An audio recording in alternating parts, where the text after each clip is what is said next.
தமிழகத்தில் நாங்கள் ஆட்சி அமைக்கின்ற பொழுது எங்களோடு கூட்டணியில் இருக்கின்ற அத்தனை பேருக்கும் இது ஏதோ நான் சொல்லலைங்க, எங்கள் கட்சியினுடைய பழக்கப்படி. எங்கள் கட்சி இதுவரைக்கும் ஒவ்வொரு மாநிலத்திலே நடந்து கொள்கின்ற விதத்தை பார்க்கின்ற பொழுது நிச்சயமாக அதற்கும் வாய்ப்பு இருக்கிறது. 10 தொகுதிகளை வென்றெடுக்க போவதாக திராவிட முன்னேற்ற கழகத்தினுடைய அமைச்சர் பேசினதா நீங்க சொன்னீங்க.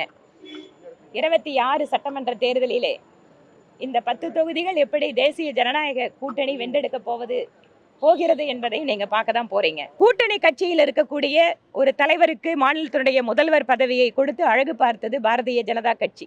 இன்று திமுக கூட்டணியில் இருக்கின்ற கட்சிகள் அரசாங்கத்தில் பங்கு கேட்பது என்பது தவறே கிடையாது. அவர்களுக்கு உரிய அங்கீகாரமும் மரியாதையும் கொடுக்கப்பட வேண்டும் என்பது எங்களுடைய கருத்து.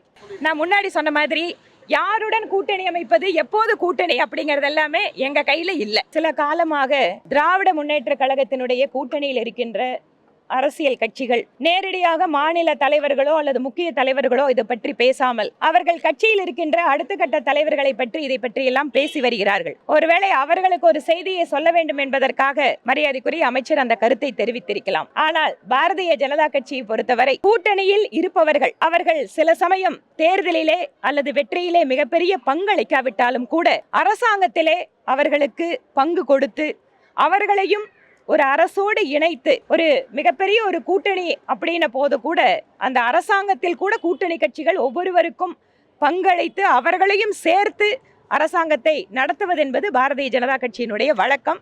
இது மறைந்த முன்னாள் பிரதமர் திரு வாஜ்பாய் அவர்கள் காலத்திலிருந்து பிஜேபி பின்பற்றி கொண்டிருக்கிறது. இன்று மகாராஷ்டிரத்திலே மிகப்பெரிய தேர்தல் வெற்றியை பெற்றிருக்கிறோம். அங்கு தனிப்பெரும் கட்சியாக கடந்த முறை பாரதிய ஜனதா கட்சி வந்த போதும் கூட கூட்டணி கட்சியில் இருக்கக்கூடிய ஒரு தலைவருக்கு மாநிலத்தினுடைய முதல்வர் பதவியை கொடுத்து அழகு பார்த்தது பாரதிய ஜனதா கட்சி. இன்று திமுக கூட்டணியில் இருக்கின்ற கட்சிகள் அரசாங்கத்தில் பங்கு கேட்பது என்பது தவறே கிடையாது.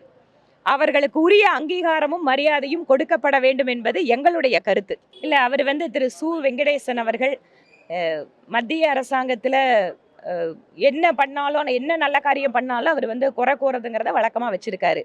ஆனால் நீங்க சொல்ற மாதிரி பொங்கல் அன்று மத்திய அரசினுடைய பணிகளுக்கான தேர்வு இருந்தால் நிச்சயமாக இது பற்றின தகவலை நிதியமைச்சரிடம் நாங்களும் தெரிவிப்போம். யானை புத்துணர்வு முகாம் அப்படிங்கிறது கோயில் யானைகளுக்காக நடத்தப்படுவது. இப்போ வனவிலங்கு மோதல் அப்படிங்கிற இடத்துல நீங்க காட்டு யானைகள் நீங்க மனிதர்களுடைய வாழ்விடங்களுக்கு அதனால நம்ம கோயம்புத்தூர் பகுதியில் நிறைய பேர் பாதிக்கப்படுறாங்க.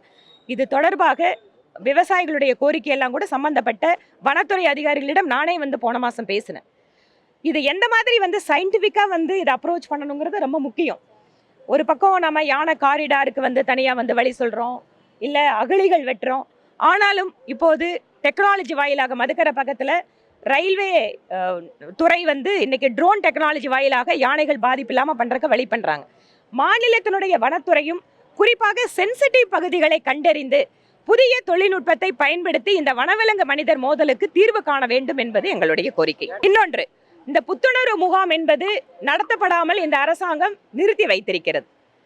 கோயில் யானைகளுக்கு புத்துணர்வு முகாம் என்பது மிக சிறப்பான ஒரு திட்டம். அந்த யானைகளுக்கு இருக்கக்கூடிய ஒரு மன அழுத்தம், அவர்களுக்கு உடல் நலனுக்கு சார்ந்த பல்வேறு விஷயங்கள் எல்லாமே ரொம்ப நல்லா கடந்த முறை ஆட்சியில் அந்த புத்துணர்வு முகாம்ல நல்லா இருந்தது.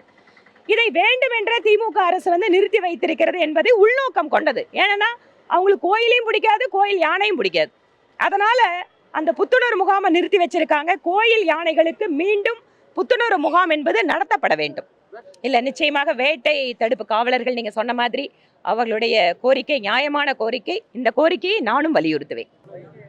அவரோட வழக்கு எந்த நிலையில் இருக்குன்னு அவங்களோட வழக்கறிஞர்கள் தெரியும். நான் உங்களை மாதிரி மீடியாக்காரங்க நீங்க சொல்ற வழக்கு நிலவரத்தை நான் பாத்துக்கிறேன். நான் அவரோட லாயர் இல்லை, என்ன வழக்கு கேஸ்ன்னு தெரியறதுக்கு. ரெண்டாவது, ஒவ்வொருவரும் 10 தொகுதியை ஜெயிக்கணும்னு தான் ஒவ்வொரு அரசியல் கட்சியும் வேலை பண்ணோம். அதனால 10 தொகுதி 26ல் தேசிய ஜனநாயக கூட்டணி வென்றெடுக்க போவதை அவர் பார்க்க தான் போறாரு. கோவை மாவட்டத்திலே 10 தொகுதிகளை வென்றெடுக்க போவதாக திராவிட முன்னேற்ற கழகத்தினுடைய அமைச்சர் பேசினதா நீங்க சொன்னீங்க. 26 சட்டமன்ற தேர்தலிலே இந்த 10 தொகுதிகள் எப்படி தேசிய ஜனநாயக கூட்டணி வென்றெடுக்க போகிறது என்பதை நீங்க பார்க்க தான் போறீங்க. அதனால இந்த 10 தொகுதி வென்றெடுப்பது அப்படிங்கிற இலக்கை வைத்து பாரதிய ஜனதா கட்சியும் வேலை செய்து கொண்டிருக்கிறது. எந்த கூட்டணியோட எந்த நேரத்துல எந்த மாதிரி கட்சிகள் தலைவர்கள் அப்படிங்கிறது எல்லாமே எங்களுடைய கட்சியினுடைய தேசிய தலைமை முடிவெடுக்கும். தமிழகத்தில் நாங்கள் ஆட்சி அமைக்கின்ற பொழுது எங்களோடு கூட்டணியில் இருக்கின்ற அத்தனை பேருக்கும் இது ஏதோ நான் சொல்லலைங்க, எங்கள் கட்சியினுடைய பழக்கப்படி. எங்கள் கட்சி இதுவரைக்கும் ஒவ்வொரு மாநிலத்திலையும் நடந்து கொள்கின்ற விதத்தை பார்க்கின்ற பொழுது நிச்சயமாக அதற்கும் வாய்ப்பு இருக்கிறது. நான் முன்னாடி சொன்ன மாதிரி யாருடன் கூட்டணி அமைப்பது, எப்போது கூட்டணி அப்படிங்கறது எல்லாமே எங்க கையில இல்ல. எனக்கு தெரியலீங்க.